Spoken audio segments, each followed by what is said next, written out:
I don't know if Elder Dog owners are with me, but here's the date and time on the Garden Fronter 620.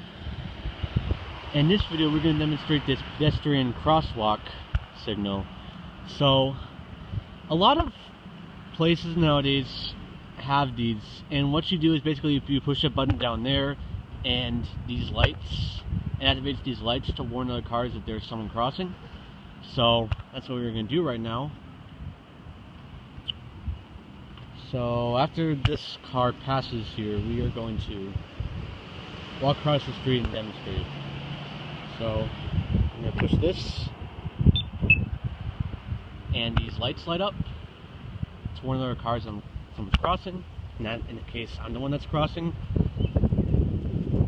And the lights seem to work more on this side than they do on the other side. Actually, they sort of work.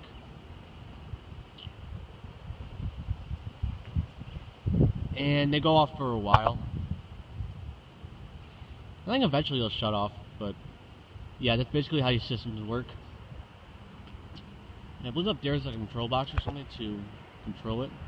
And there's a solar panel above. So yeah, oh, they shut off.